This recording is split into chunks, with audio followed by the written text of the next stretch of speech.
Você já ouviu falar em alquimia? Olá, eu sou a Mariane e nesse vídeo você vai conhecer o berço da química, a alquimia da Idade Média.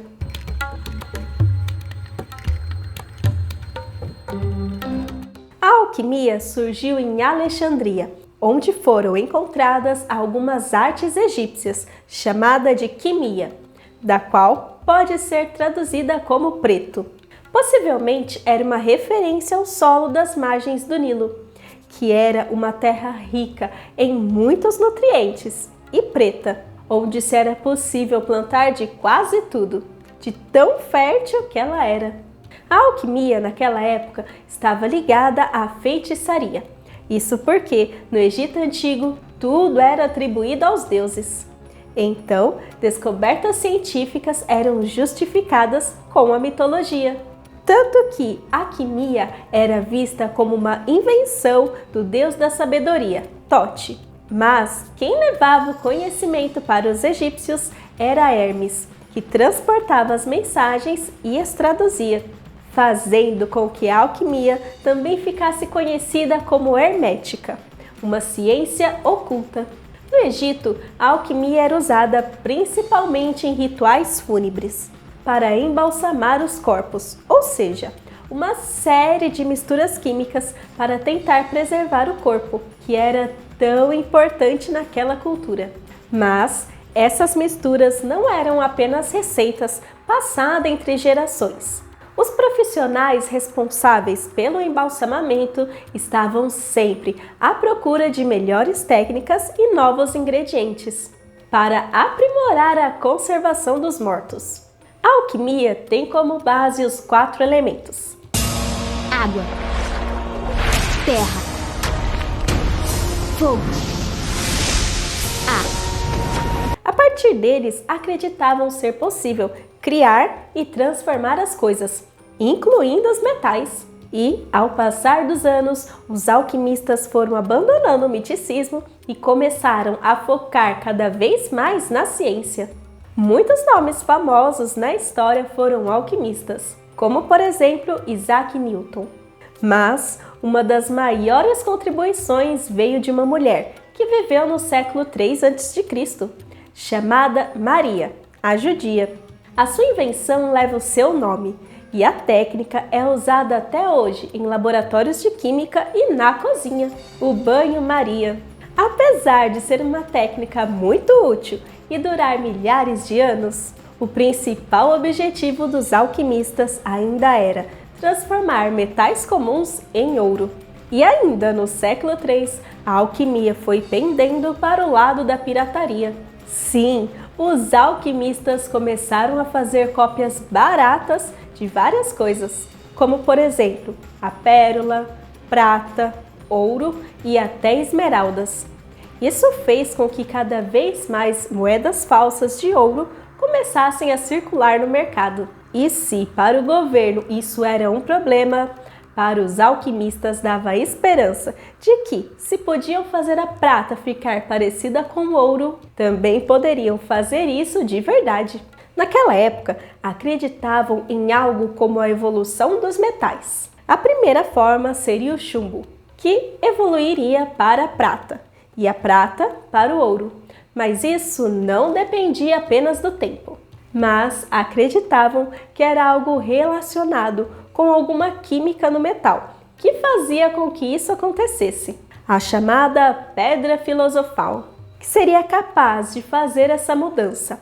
Então, não desistiam de procurar por essa pedra, que transformaria a prata em ouro.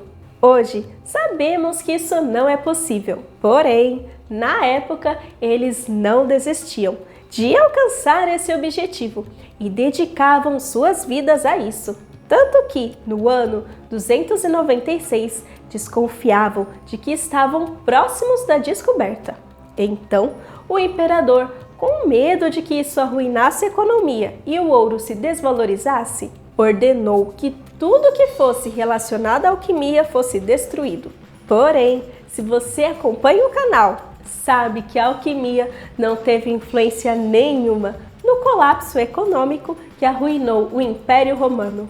E para você não perder mais informações como essa, já aproveita para se inscrever no canal, clicando nesse botão vermelho aqui embaixo. Além disso, agora você também pode apoiar o canal financeiramente, através do Apoia-se ou fazendo uma doação pelo Pix. Vou deixar os dois aqui na descrição. Com o fim do Império Romano, o imperador Constantino se torna cristão e torna também toda Roma cristã. Assim, surge um novo problema para os alquimistas, que começam a ser considerados hereges e eram perseguidos. Então, muitos cientistas alquimistas fogem para a Pérsia e lá encontram um lugar ideal para continuar as suas pesquisas, já que o Alcorão incentiva o estudo científico.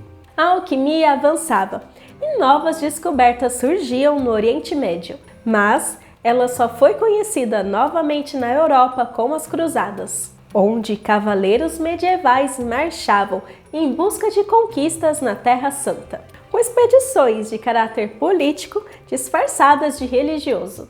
Com isso, os conhecimentos de alquimia voltavam para a Europa, junto com alguns cientistas. Inclusive, é aí que surge a ideia de alquimista que roda o nosso imaginário. Um homem de cabelos e barbas compridas, rodeado por frascos em um cômodo sombrio de pedras. Se antes a alquimia era má vista pela igreja, mais ou menos no século XIII era um pouco mais tolerada.